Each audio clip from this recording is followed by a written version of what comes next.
Hello बच्चों, कैसे हैं आप सभी। आई होप आपने प्रीवियस लेक्चर जो ऑसिलेशन के थे उनको आपने अच्छे से एंजॉय किया होगा और ऑसिलेशन से रिलेटेड न्यूमेरिकल किस लेवल तक जा सकते हैं उसका एग्जांपल हम एक 12th क्लास का जो आपका इलेक्ट्रोस्टैटिक टॉपिक होता है वहाँ से क्वेश्चन उठा लेते हैं। तो क्वेश्चन कुछ ऐसे जैसे दो चार्ज यहाँ पर हमको दिया है,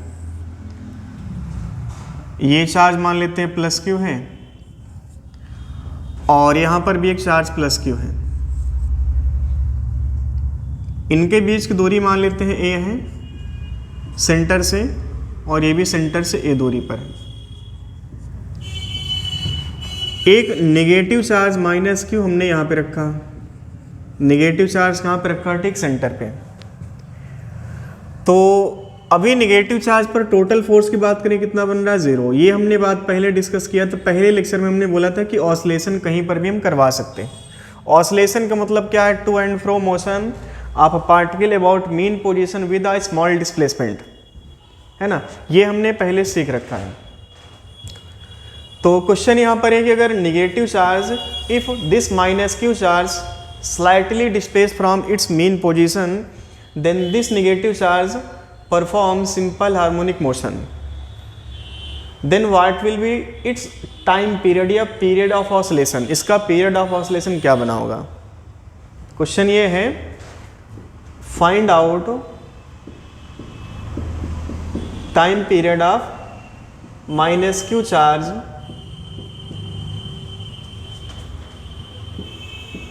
when it slightly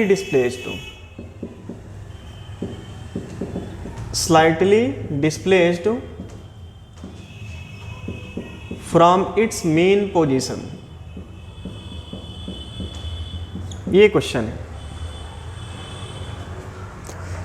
तो अब इसमें जो है पूरा जो रोल है एक तरह से ऑसिलेशन का, फार्मूला आपकी बात करें, फार्मूला यहाँ पर electrostatic force of attraction, force of repulsion को formula K/Q1 Q2 by r square यहाँ पर फिट करना है। लेकिन आप ये सोचें कि यहाँ पर ऑसिलेशन की बात होने जा रही है। ऑसिलेशन का मतलब क्या होता है, कोई भी पार्टिकल ऑसिलेट तब करेगा जब उस पर क्या लग रहा होगा, एक रीस्टोरिंग फोर्स, है ना। Without restoring force particle can never be oscillate. अगर पार्टिकल को सिंपल हार्मोनिक मोशन या ऑसिलेशन में कन्वर्ट करना है तो पार्टिकल पर क्या लगना चाहिए, एक रीस्टोरिंग फोर्स। ऐसे आपने सर्कुलर मोशन पढ़ा, सर्कुलर मोशन का मतलब क्या है, पार्टिकल को एक नेसेसरी सेंट्रीपिटल फोर्स मिलना चाहिए। चलिए यहाँ पर आते हैं, क्वेश्चन की बात करते हैं। तो आप ये समझो कि जब ये नेगेटिव चार्ज, ये प्लस क्यू है, ये प्लस क्यू, ये दोनों फिक्स हैं, माइनस क्यू चार्ज यहाँ पर है। अभी इस पॉइंट पर अगर हम देखें तो नेगेटिव चार्ज पर टोटल फोर्स कितना बन रहा है बताओ, एफ नेट कितना बन रहा है यहाँ पर, 0। और क्वेश्चन में यहाँ पर कहा गया कि माइनस क्यू चार्ज को हमने बहुत ही स्लाइटली डिस्प्लेस किया। स्लाइटली डिस्प्लेसमेंट का मतलब कि आपने मान लो इसको इस लाइन पर डिस्प्लेस किया है, इस लाइन पे, और मान लेते हमने इसको जो है x दूरी पर ले जाके छोड़ा है।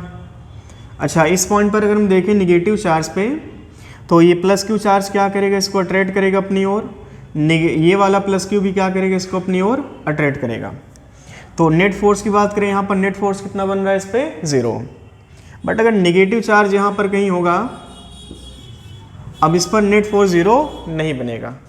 फोर्स ऑफ अट्रैक्शन या फोर्स ऑफ रिपल्सन हमेशा कहाँ पर होता है, line joining between the charges, line joining between the charges, या तो अंदर की तरफ होगा या तो बाहर की तरफ होगा। अब अगर अट्रैक्टिव फोर्स की बात करें तो अट्रैक्टिव फोर्स हमेशा चार्ज को जोड़ने वाली रेखा पर अंदर की ओर होगा। यहाँ पर कहीं माइनस क्यू चार्ज हमने रखा। अब आप सोचो कि जो निगेटिव चार्ज है इस पर ये वाला प्लस क्यू चार्ज क्या करेगा, अपनी ओर फोर्स लगाएगा, ये वाला प्लस क्यू भी क्या करेगा, इसको अपनी ओर खींचेगा। आप देखो ये एंगल थीटा होगा, ड्यू टू सिमेट्री एंगल भी कितना हो जाएगा, थीटा हो जाएगा। इस फोर्स का एक कंपोनेंट यहाँ पर बना होगा, इसको आप कहेंगे एफ साइन थीटा। इसका भी एक कंपोनेंट ऐसे बना होगा, आप इसको भी क्या कहोगे, F sine theta. Net force कहाँ बन रहा, वर्टिकली डाउनवर्ड। ये हमारा क्या है, मीन पोजीशन की तरफ लगने वाला टोटल फोर्स ही क्या कहलाता है, रिस्टोरिंग फोर्स। तो मीन की तरफ टोटल फोर्स कितना बन जाएगा, that is 2F cos theta. तो सबसे पहला पॉइंट हमारा ये कि हमें सबसे पहले क्या ढूंढना पड़ेगा, रिस्टोरिंग फोर्स। रिस्टोरिंग फोर्स का मतलब क्या होता है, net force directed toward mean position. तो आप बताओ रिस्टोरिंग फोर्स कितना लिखेंगे यहाँ पे हम, -2F cos थीटा लिखेंगे। अच्छा डिस्टेंस x है, इसको आप मान लो r है। बात अलग है कि हमें ये जो r है पता है, दैट इज √a² + x², है ना। तो f बराबर क्या मिला हमको यहाँ से, है ना। f का डाटा यहाँ पे रख लेते हैं, f नेट, इसको आप चाहें तो लिख सकते हैं f नेट। अच्छा f की जगह पर क्या लिखेंगे, k small Q capital Q by में दूरी का स्क्वायर। cos थीटा बराबर क्या लिखें, बेस बाई हाइपोटेनियस। तो बेस कितना बन रहा है, x, हाइपोटेनियस कितना बन रहा है यहाँ पे, r बन रहा। तो f नेट की बात करें तो f नेट क्या मिल रहा हमको, -2 times k capital Q small q into x। और बाई में क्या मिलेगा, देखो r की जगह पर क्या रखेंगे हम, x² + a² पावर क्या बनेगा यहाँ पर 3/2, ये बन जाएगा।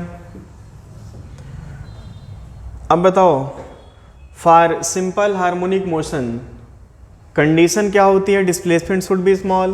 तो क्वेश्चन में यहाँ पर हमको मान लो यहाँ पर दिया है कि हमने पार्टिकल को x डिस्प्लेस किया है और वो जो x है वो मच लेस देन a है। तो a यहाँ पर एक तरह से x के कंपैरिजन में बहुत बड़ा, तो आप x को निगलेक्ट करेंगे और जब x को हमने निगलेक्ट किया होगा तो यहाँ पर a की पावर क्या बन जाएगा, 3 बन जाएगा। एडिशन सब्ट्रैक्शन में छोटी चीज़ों को हम महत्व नहीं देते हैं, छोटी चीज़ों को हम इम्पोर्टेंस नहीं देते हैं, बट मल्टीप्लिकेशन में जितनी छोटी चीज़ें होंगी उतनी ही खतरनाक होंगी। आप 1 लाख को 0.0001 से मल्टीप्लाई करोगे तो वैल्यू बहुत कम हो जाएगी वो, है ना। तो जितनी ज़्यादा बड़ी क्वांटिटी है उसके साथ हमने बहुत छोटी क्वांटिटी मल्टीप्लाई कर लिया तो फाइनली वो अपने साथ वो बड़ी क्वांटिटी को भी कूड़ा कर देगी। तो फाइनली यहाँ पर नेट रिस्टोरिंग फोर्स जो मिलेगा हमें, मिलेगा क्या, -k small q into x by a की पावर 3। अब सारा खेल यहीं तक होता है। एक्सेलेरेशन बताओ क्या लिखेंगे, इक्वल टू क्या लिखेंगे, फोर्स बाई मास। तो f की जगह पर आप रखोगे -2kq small q into x by में m इंटू a³, ये बन जाएगा। ये एक्सेलेरेशन निकल के आ गया।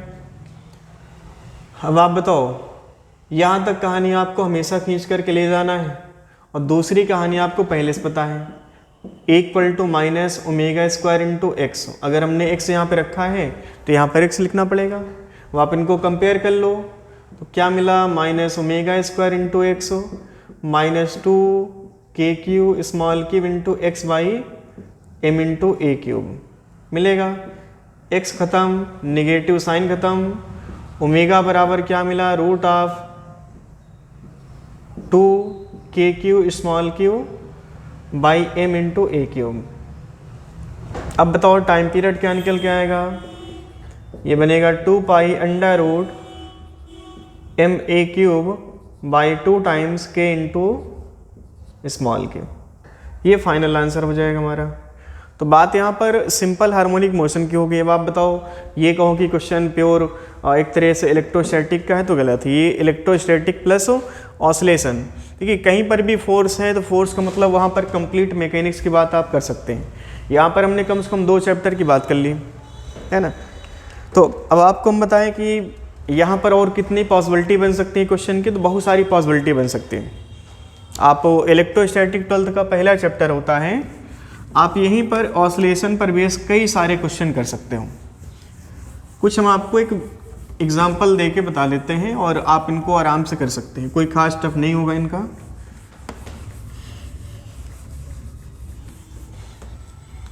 देखिए क्वेश्चन कुछ ऐसे दिया होता है, जैसे मान लो कोई रिंग है, रिंग पे चार्ज कैसा है, पॉजिटिव है। मान लेते हैं चार्ज कैसा है, पॉजिटिव है। ठीक है, पॉजिटिव दिख भी रहा, पॉजिटिव चार्ज है, बिल्कुल सही। और इसके ठीक सेंटर पे हमने रखा माइनस क्यू चार्ज, ये प्लस क्यू मान लेते हैं।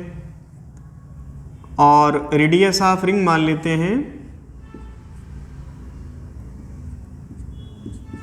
रेडियस ऑफ रिंग मान लो ए है। तो चार्ज आप इमेजिन करो कि चार्ज ऐसे कुछ, जैसे मान लो एक रिंग है, इसके ठीक सेंटर पर हमने रखा माइनस क्यू चार्ज। बताओ रिंग के सेंटर पर फील्ड कितना होगा, 0 होगा। तो जो निगेटिव चार्ज आपने रखा उस पर टोटल फोर्स कितना बन जाएगा, 0। तो रिंग का सेंटर क्या कहलाएगा, मेन पोजीशन। चूंकि यहाँ पर इस पार्टिकल पर कोई भी फोर्स नहीं लग रहा होगा। नेट फोर्स की बात करें, इस पॉइंट पर क्या बन रहा, पार्टिकल पे 0 बन रहा। तो इसको हम कहेंगे क्या, इसको हम कहेंगे मीन पोजीशन। इसको आप कहोगे मीन पोजीशन। अब क्वेश्चन यहाँ पर ऐसे पूछे, मान लो रिंग पर नेगेटिव चार्ज रखा था और उसको आपने हल्का सा along the axis of ring हल्का सा डिस्प्लेस किया, यहाँ पे ले जाकर हमने छोड़ा। तो बताओ नेट फोर्स कहाँ पे लग रहा होगा, अंदर की तरफ। क्योंकि रिंग के द्वारा अलोंग द एक्सिस जो फील्ड बनेगी हमेशा बाहर की तरफ बनेगी, और नेगेटिव चार्ज पर फोर्स कहाँ लगता है, opposite direction of field. Field के अपोजिट लगता है फोर्स।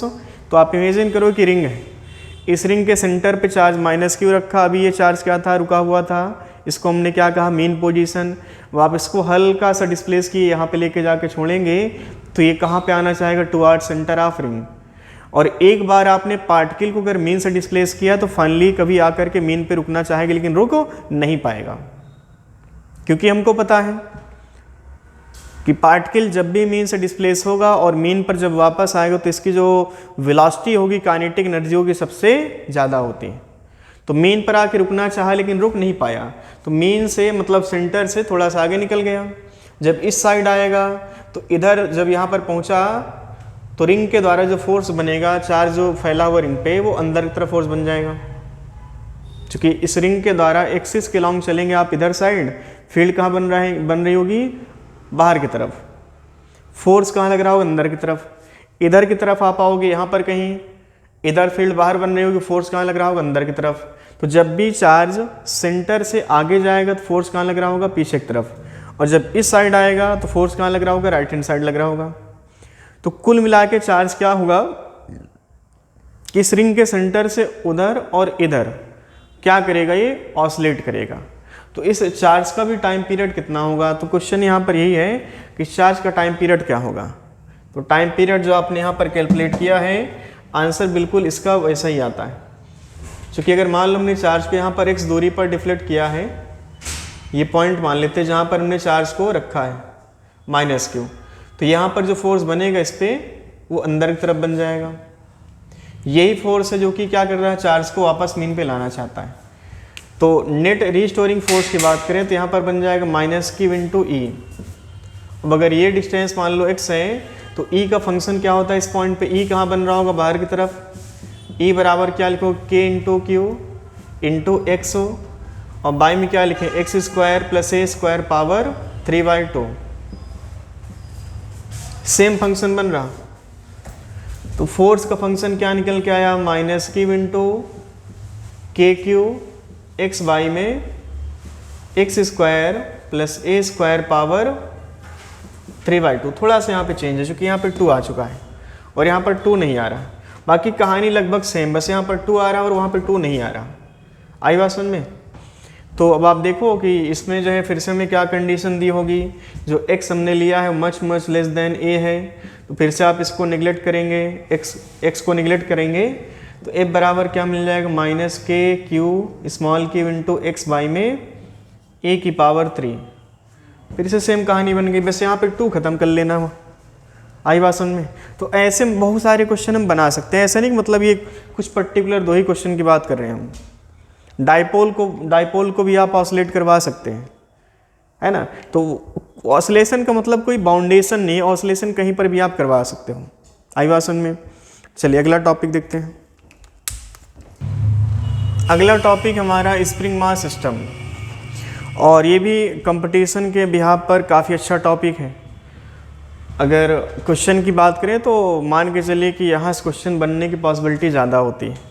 या तो जो आपने equation of displacement, velocity, acceleration ये सारा कुछ पढ़ा था वहाँ से क्वेश्चन बनेगा। सिंपल पेंडुलम के भी लगभग हमने काफ़ी सारे केस डिस्कस कर लिए थे, है ना।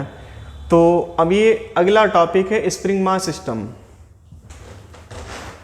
तो स्प्रिंग के बारे में आपको पहले से पता है, बहुत मन से आप समझिएगा इसको। ये मान के चलो कि क्वेश्चन जो है यहाँ से लगभग आना तय है।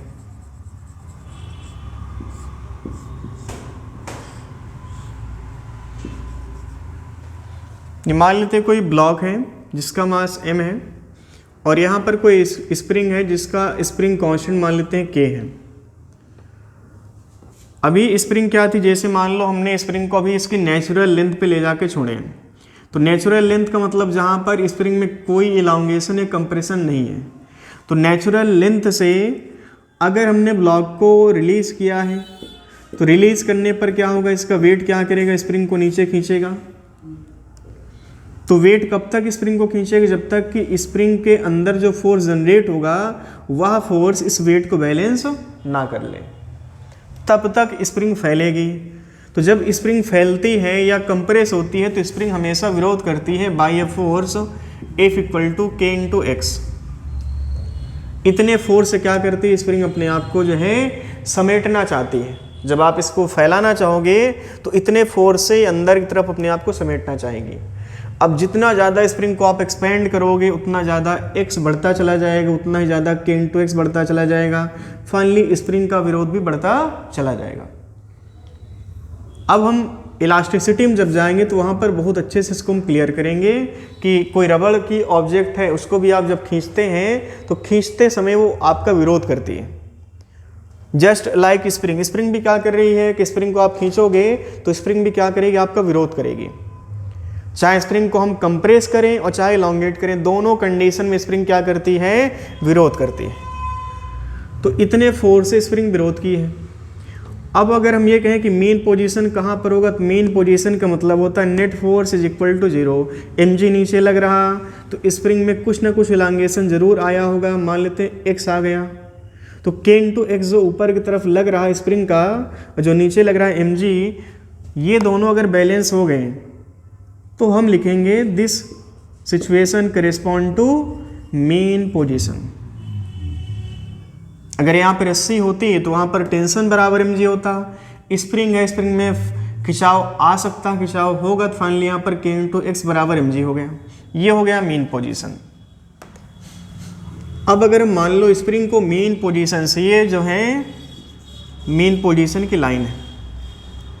अब आप थोड़ा समझिएगा,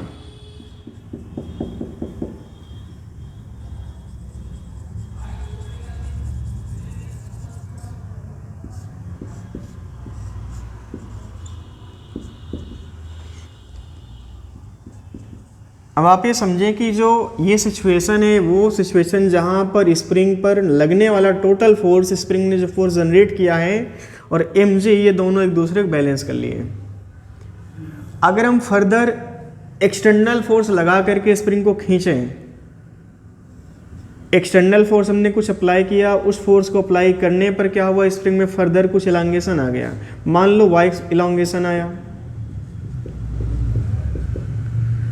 तो जैसे ही आपने फोर्स अप्लाई किया तो फाइनली यहाँ पर इसमें कुछ इलांगेशन और आ चुका है। तो स्प्रिंग के द्वारा पहले से फोर्स कितना लग रहा था, बोलो K × X। अब कितना आ चुका है further, K × Y। K × X और mg आज भी एक दूसरे को बैलेंस कर रहे हैं, लेकिन इसको बैलेंस करने वाला कोई फोर्स यहाँ पे नहीं है। मतलब कहने का कि K × Y आपने एक्सटर्नल फोर्स लगा करके जनरेट किया है, लेकिन एक्सटर्नल फोर्स हमने हटा लिया तो ये तो बचा रह गया। अब यही क्या करेगा, स्प्रिंग को या ब्लॉक को ऊपर खींचेगा, क्योंकि जब भी हम स्प्रिंग को खींच के छोड़ते हैं तो स्प्रिंग अपनी ओरिजिनल कंडीशन में आना चाहती है। तो अभी यहाँ पर स्प्रिंग अब इससे ज़्यादा अपने आप इलॉन्गेट नहीं हो सकती है। यहाँ पर इलॉन्गेट करवाने वाला mg था, लेकिन अब यहाँ पर कुछ एक्सटर्नल फोर्स अप्लाई किया, उससे स्प्रिंग फर्दर इलॉन्गेट हो गई y, तो K × Y एक्स्ट्रा फोर्स आ गया। अब इसको बैलेंस करने वाला कोई है नहीं, तो फाइनली हम ये कहेंगे कि स्प्रिंग में नेट फोर्स जो बना है वो बन रहा है ऊपर की तरफ, और यही फोर्स क्या करेगा, इस ब्लॉक को ऊपर लेके मीन पर आना चाहेगा। लेकिन आप समझो कि हमने एक बात अभी बोला कि जब पार्टिकल या बॉडी को हम मीन से डिस्प्लेस करते हैं तो जब बॉडी मीन पर आके रुकना चाहेगी तो मीन पर वो रुक नहीं पाती है। और मीन पर ना रुक पाने के पीछे लॉजिक क्या था कि मीन पर इसके पास सबसे ज़्यादा वेलोसिटी होती है, सबसे ज़्यादा काइनेटिक एनर्जी होती है। तो यहाँ से थोड़ा सा ऊपर निकल जाएगा, और जैसे ऊपर निकला तो यहाँ पर x कम होगा, mg बढ़ जाएगा, तो फाइनली फिर से ही ऊपर जाते समय नेट फोर्स नीचे लग रहा होगा। तो ये ब्लॉक क्या होगा, फाइनली इस तरह से क्या करेगा, ये ऑसिलेट करेगा। अब इसका टाइम पीरियड कितना होगा, तो बस एक ही मुद्दा हमारा होता है कि हमें सबसे पहले किसकी बात करनी होगी, रीस्टोरिंग फोर्स की। सारी जो कहानी जनरेट हुई है बाय रीस्टोरिंग फोर्स। तो रीस्टोरिंग फोर्स मान लेते हैं F है। अब बताओ मीन पर kx दिख रहा था, mg दिख रहा था, मीन के बाद क्या दिख रहा है, ky। तो ky ही क्या देगा हमको, रीस्टोरिंग फोर्स। बताओ एक्सेलेरेशन क्या लिखेंगे, -ky, और बाई में m। मास उतना रखना होगा जो मास ऑसिलेट कर रहा। हम उन सभी मास को यहाँ पे रखते हैं जो मास झूला झूलते हैं, मतलब ऑसिलेट करते हैं। तो यहाँ पर m मास की जो, अच्छा सबसे बड़ी बात क्या है कि यहाँ पर स्प्रिंग मासलेस थी, चलिए उस पर भी हम चर्चा करेंगे अभी। तो यहाँ तक कहानी आपको हमेशा खींच करके लाना है। और दूसरी कहानी आपको पहले से पता है, (-ω² इंटू वाई की। अब आप इनको कंपेयर कर लो, (-ω²y (-ky/m)। देखो y से y खत्म हुआ, निगेटिव साइन खत्म हुआ, ओमेगा बराबर क्या निकल के आया, √k/m। अच्छा टाइम पीरियड की बात करें, टाइम पीरियड क्या निकल के आएगा, 2π√m/k। ये एक छोटा सा आंसर है, लेकिन आप इसको रटोगे नहीं, इसको समझोगे। समझना क्या, आप कहें कि इसमें समझने लायक कुछ बचा है क्या, हम कहेंगे बहुत सारा कुछ बचा है। सबसे पहला पॉइंट यहाँ पर ये है कि जो आपने स्प्रिंग ली है वो स्प्रिंग कैसी है, मासलेस है कि उसमें कुछ मास भी दिया है। स्प्रिंग हमेशा कैसी लेंगे हम, मासलेस। ये पहला पॉइंट है, स्प्रिंग कैसी लेंगे हमेशा हम, मासलेस। दूसरा पॉइंट क्या है कि टाइम पीरियड जो है वो सिर्फ स्प्रिंग कांस्टेंट पर डिपेंड किया है, और जो बॉडी वहां पर ऑसिलेट करे उसके मास पर डिपेंड किया। क्या एक्सेलेरेशन ड्यू टू ग्रेविटी यहाँ पे आ रहा है, एक्सेलेरेशन ड्यू टू ग्रेविटी पर ये डिपेंड नहीं कर रहा। तो स्प्रिंग मास सिस्टम का जो टाइम पीरियड होगा वो एक्सेलेरेशन ड्यू टू ग्रेविटी पर डिपेंड नहीं कर रहा, जी पर डिपेंड नहीं कर रहा।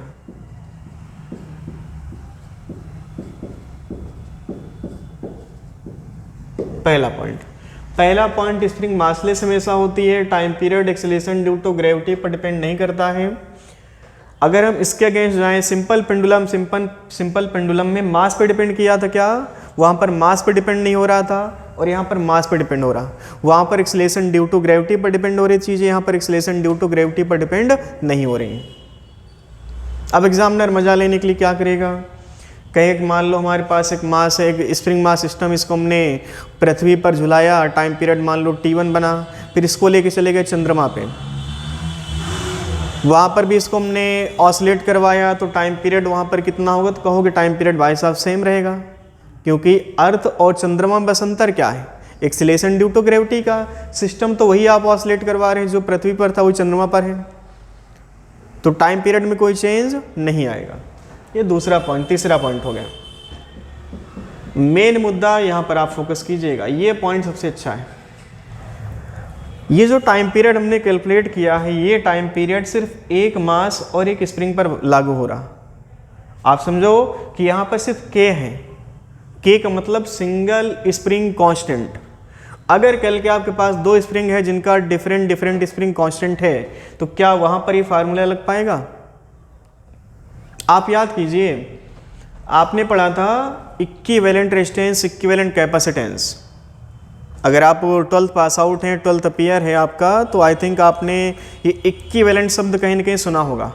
Equivalent resistance, equivalent capacitance.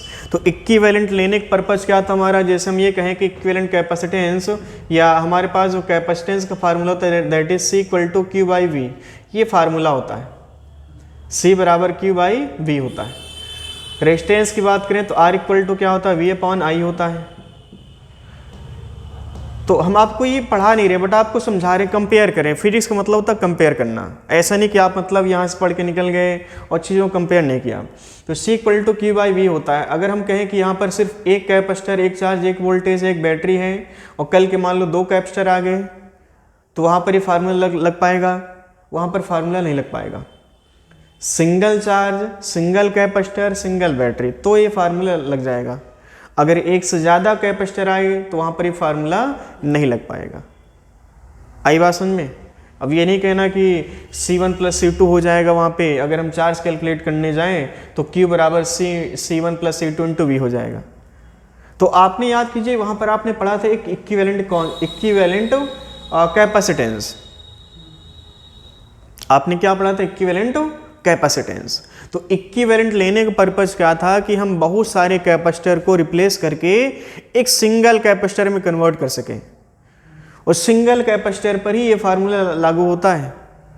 ऐसे यहाँ पर ओम्स लॉ की बात करें जहाँ पर R equal to V upon I होता है, यहाँ पर भी एक सिंगल रेजिस्टेंस है, सिंगल बैटरी, सिंगल करंट है। अगर कल के आपके पास एक से ज़्यादा रेजिस्टेंस आ गए तो वहाँ पर ये फार्मूला नहीं लग पाएगा। तो हम करें क्या?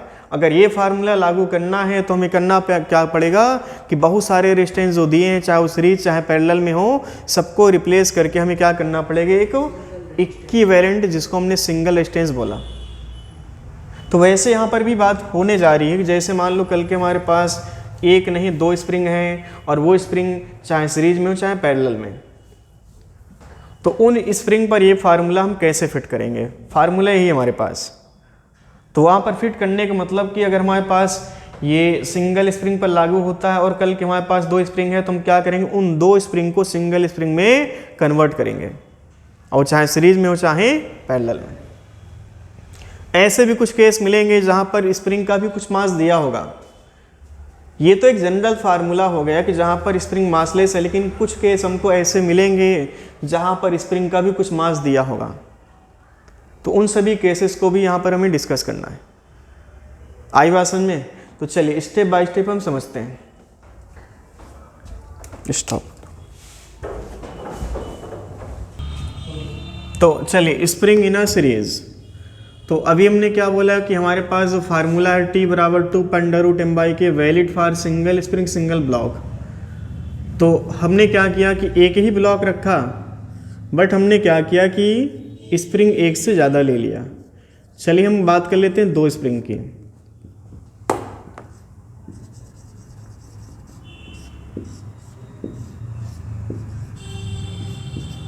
एक का मान लेते हैं K1, एक का K2 है।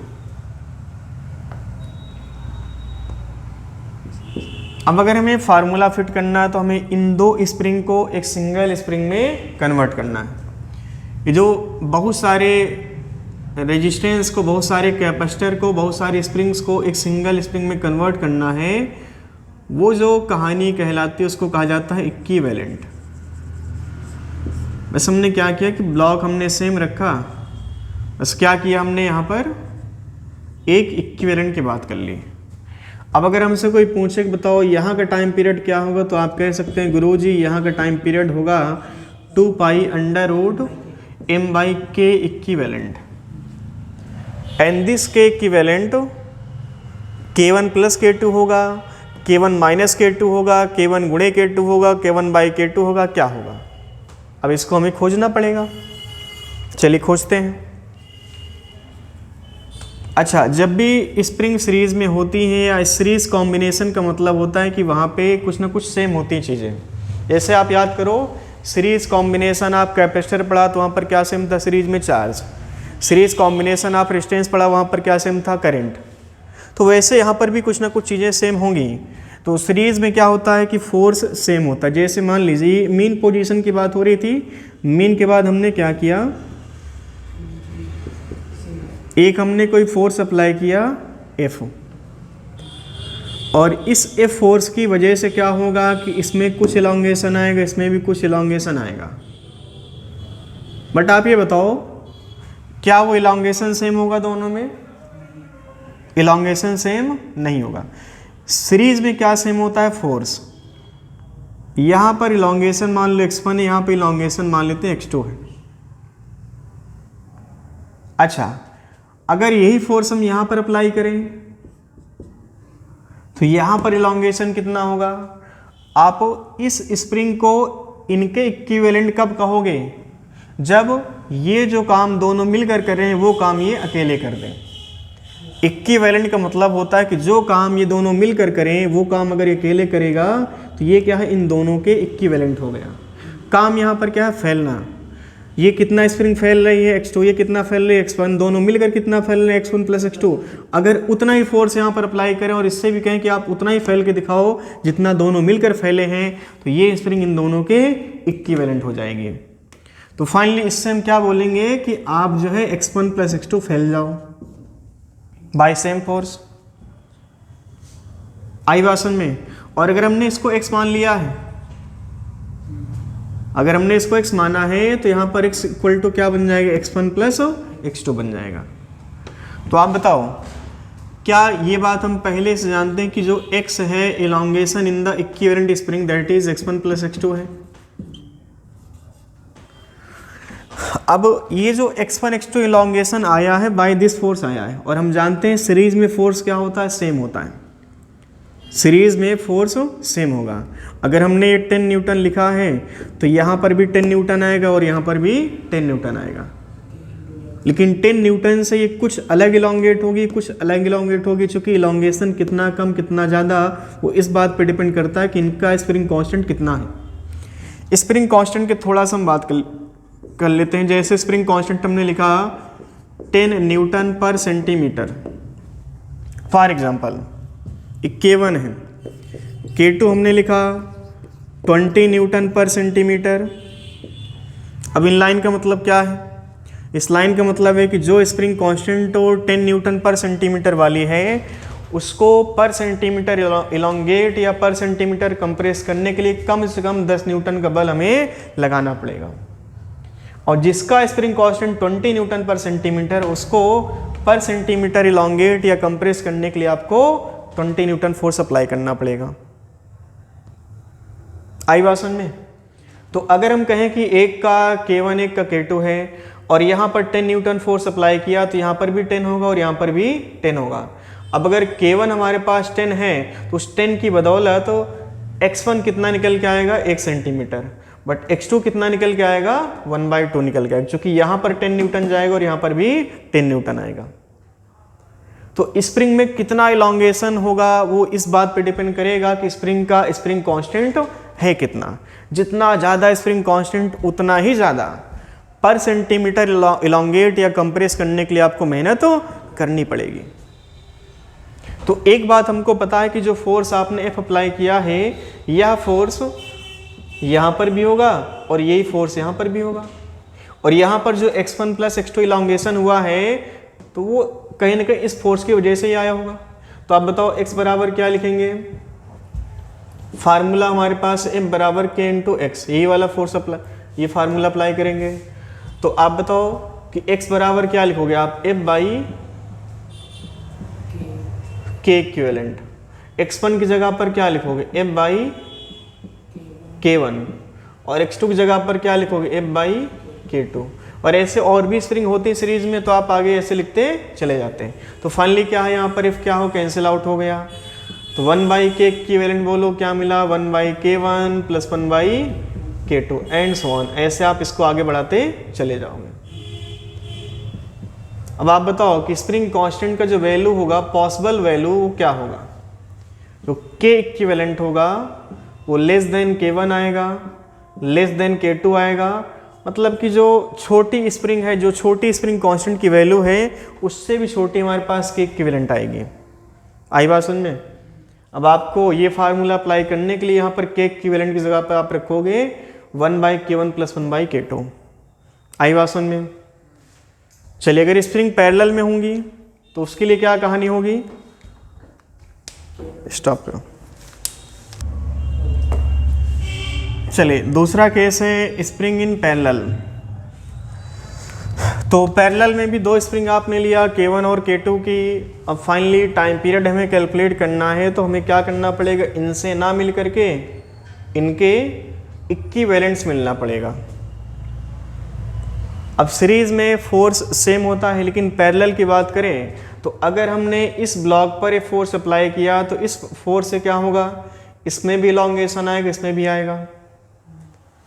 फाइनली होगा क्या कि यहाँ पर जो इलॉन्गेशन होगा दोनों में बराबर होगा।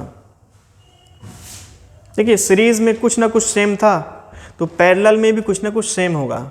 और पैरेलल में सेम क्या होगा कि जब आपने फोर्स F अप्लाई किया तो इस F का पूरा पूरा कंपोनेंट यहाँ पे नहीं जाएगा, पूरा पूरा यहाँ पर भी कंपोनेंट नहीं आएगा। इस F का कुछ भाग यहाँ पे आएगा, कुछ भाग यहाँ पे आएगा, क्योंकि पैरेलल में डिवाइड हो जाएगा, कुछ इधर कुछ इधर। अब कुछ इतना आएगा, कुछ इतना आएगा इधर कि कुछ से जितना इलॉन्गेशन यहाँ पर आएगा उतना ही इलॉन्गेशन कुछ से यहाँ पे भी आएगा। मान लीजिए कि इस फोर्स का कुछ भाग यहाँ पे आया और कुछ भाग यहाँ पे आया, ये जो कुछ यहाँ पे कुछ यहाँ पर है, कुछ प्लस कुछ बराबर, ये टोटल है। लेकिन इस F1 से इलॉन्गेशन यहाँ पर x होगा और गारंटीड यहाँ पर भी इलॉन्गेशन x आएगा। अब अगर हम इक्विवेलेंट इसको कहना चाहते हैं तो जो काम ये दोनों मिलकर करें वो काम ये अकेले करते हैं। काम है क्या यहाँ पे? काम ये है कि फोर्स यहाँ पर अलग अलग है, यहाँ पर फोर्स क्या हो जाए, इन दोनों के सम के फोर्स के इक्वल हो जाए, है ना। तो इस बार हमें करना क्या है, जो सेम है उनसे हमें कुछ बातें नहीं करनी है, जो डिफरेंट है उनसे ये बातें करनी है। तो एक बात हमें ये पता है कि यहाँ पर जो F है वो दो भाग में टूटा है, बट यहाँ पर F पूरा पूरा इसके पास जा रहा, तो F बराबर क्या बनेगा यहाँ पर बोलो, जो F है वो F1 प्लस F2 के इक्वल है। इस बार F1 प्लस F2। अब F का मान क्या रखोगे, F किसके पास है, K इक्विवेलेंट के पास। तो F बराबर क्या लिखो, K इक्विवेलेंट इंटू एक्स, यहाँ पर क्या लिखो K1 इंटू एक्स, यहाँ पर क्या लिखो K2 इंटू एक्स। एक्स खत्म हो गए तो K इक्विवेलेंट यहाँ से क्या निकल के आया बोलो, K1 प्लस K2 आया। और अगर ऐसे हमारे पास और भी स्प्रिंग होती तो उनको आप आगे ऐड करते चले जाते हैं। तो फाइनली यहाँ पर K इक्विवेलेंट का पॉसिबल वैल्यू क्या हो सकता है, वो होगा more than K1, more than K2 and more than K3। मतलब जो बड़ा स्प्रिंग कांस्टेंट है उससे भी ज़्यादा इक्विवेलेंट स्प्रिंग कांस्टेंट आएगा। आई भाषण में तो ये बात हो गई यहाँ तक। अब चलिए अगला टॉपिक शुरू करते हैं हम लोग। तो कुछ केस हमने यहाँ पे उठाए स्प्रिंग मास सिस्टम से, और इन सभी केसेस में आपको फाइंड आउट करना है time period of oscillation. Time period क्या होगा, तो पहले केस का टाइम पीरियड क्या होगा, दूसरे केस का क्या होगा, तीसरे केस का और चौथे केस का। चौथा केस थोड़ा स्पेशल है। यहाँ पर हमने क्या किया है कि इस स्प्रिंग मास सिस्टम को लिक्विड के अंदर पूरी तरह से इमर्ज कर दिया है। ये थोड़ा अलग केस है, बट इतना आपको हिंट हम दे रहे हैं, जो टाइम पीरियड उन सब का होगा वही टाइम पीरियड इसका होगा, और जो टाइम पीरियड उन सभी का होगा वो टाइम पीरियड आप पहले से पढ़ चुके हैं। अब आप थोड़ा सा एक बार सोचें आंसर क्या होगा, स्क्रीन पॉज करके आप इसको सोचिए इसका आंसर क्या होगा। चलिए आई थिंक आपका कुछ ना कुछ आंसर आ गया होगा।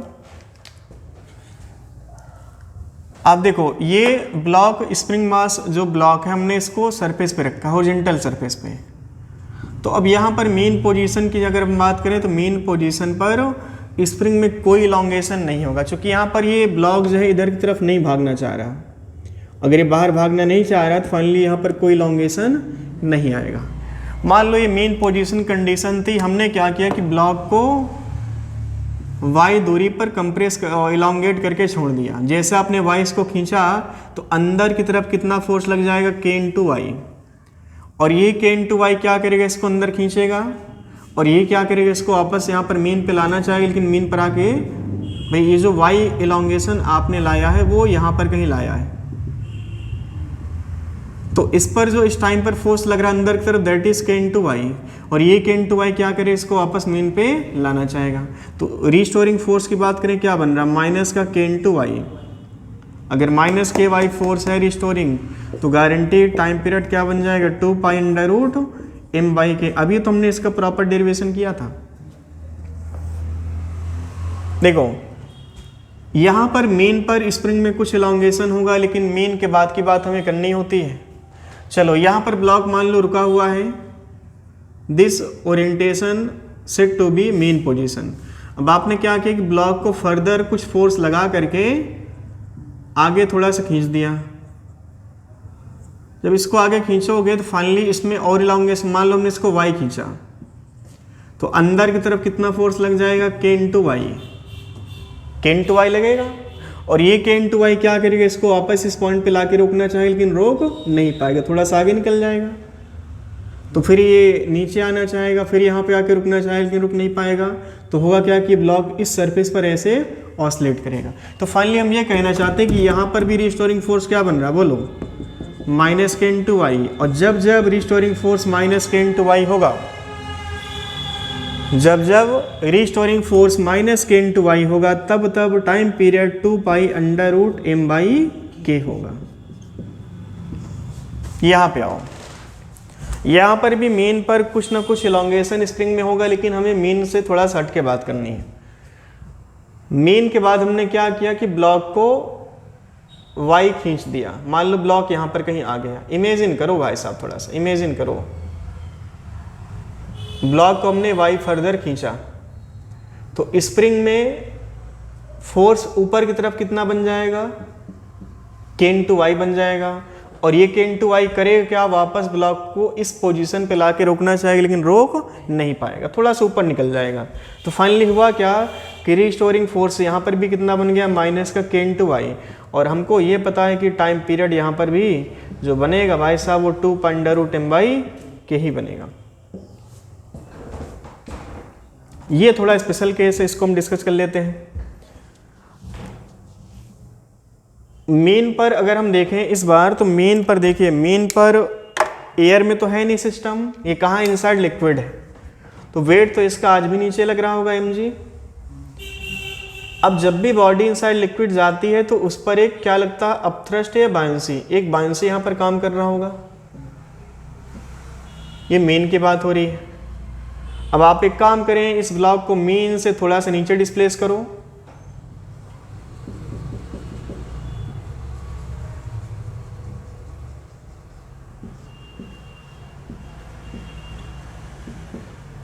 देखो ब्लॉक को हमने मेन से क्या किया है, नीचे y डिस्प्लेस कर दिया। फॉर एग्जांपल हमने इसको y फिर से खींचा, तो बताइए ब्लॉक तो अभी भी इनसाइड लिक्विड है ना, तो बायंसी तो चेंज होना नहीं है। बायंसी चेंज कब होता है, जब इनसाइड लिक्विड बॉडी का वॉल्यूम चेंज होगा, लेकिन ये तो पूरी तरह से इनसाइड लिक्विड है ना, तो बायंसी में कोई चेंज आएगा नहीं। अब mg में भी कोई चेंज नहीं आया।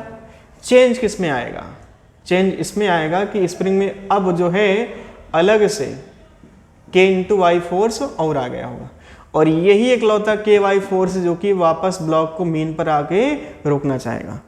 तो यहाँ पर भी अगर हम बात करें रिस्टोरिंग फोर्स क्या है, तो यहाँ पर भी माइनस k इंटू वाई है, और टाइम पीरियड यहाँ पर भी बोलो 2 pi under root m by k हो जाएगा।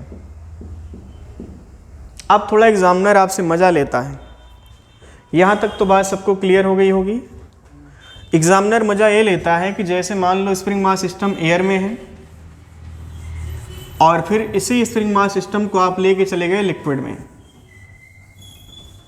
तो क्या चेंजेस आए होंगे। चेंज तो यहाँ पर टाइम पीरियड में कुछ आ नहीं रहा, बट कुछ ना कुछ तो चेंज हुआ है, और वो चेंज है क्या, वो आपको एग्जामिनर जो है क्वेश्चन के तौर पे पूछेगा, आपसे क्वेश्चन के तौर पे पूछेगा एग्जामिनर।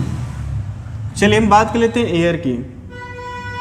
एयर में तो बायंसी की बात होनी नहीं है। जब बायंसी नहीं है तो mg को देखिए बैलेंस करने वाला कोई अलग से फोर्स है क्या, अलग से फोर्स का मतलब कि यहाँ पर जैसे बायंसी है वो यहाँ पर ख़त्म हो गया। एयर की बात करें तो एयर में सिर्फ mg होगा, और स्प्रिंग में जो इलॉन्गेशन है k इंटू एक्स, ये दोनों एक दूसरे को बैलेंस करेंगे। जब ये सिस्टम आप लिक्विड के अंदर लेके जाओगे, तो जैसे लिक्विड के अंदर लेके आए तो फाइनली यहाँ पर एक फोर्स बायंसी ऊपर लगना स्टार्ट हो गया, और बायंसी करता क्या है, बॉडी को लिक्विड के अंदर डूबने से रोकता है। बट अगर हम ये कहें कि बॉडी लिक्विड के अंदर डूब चुकी है, बट फिर भी बायंसी कुछ ना कुछ तो लग ही रहा होगा। तो क्वेश्चन यहाँ पर ये बनता है कि जैसे एयर में मेन पोजीशन इस लाइन पर कहीं है, यहाँ पर कहीं मेन पोजीशन है एयर का, लेकिन जब इसको लिक्विड के अंदर आप लेके जाओगे तो मेन पोजीशन भाई साहब थोड़ा सा ऊपर शिफ्ट हो जाएगा। ऊपर क्यों शिफ्ट हुआ? क्योंकि ऊपर की तरफ एक फोर्स बायंसी आ गया। बस ये चेंज यहाँ पे दिखा है। जब लिक्विड में स्प्रिंग मास सिस्टम जाएगा तो स्प्रिंग मास सिस्टम जब एयर में था तो एयर में जो मेन पोजीशन था वो लिक्विड के अंदर थोड़ा सा ऊपर शिफ्ट हो जाए। बाकी और कोई चेंज यहाँ पे नहीं आएगा, टाइम पीरियड आज भी वही रहेगा। तो स्प्रिंग मास सिस्टम में अगर हम देखें तो टाइम पीरियड हमारा जो है इतने सारे केसेस का 2.√m/k रहेगा। अगर मास वही है, स्प्रिंग वही है तो एक केस हमने तो पहले से पढ़ रखा है। ये मान लो कोई स्प्रिंग है, इसको आपने ऐसे झुलाया नीचे की तरफ, अब इसका भी टाइम पीरियड तो आप जानते हैं क्या होगा, 2.√m/k ही होगा। आई बात समझ में? तो इतने सारे केसेस का टाइम पीरियड जो होगा वो सेम होगा। आई बात समझ में? चलिए अगला टॉपिक देखते हैं।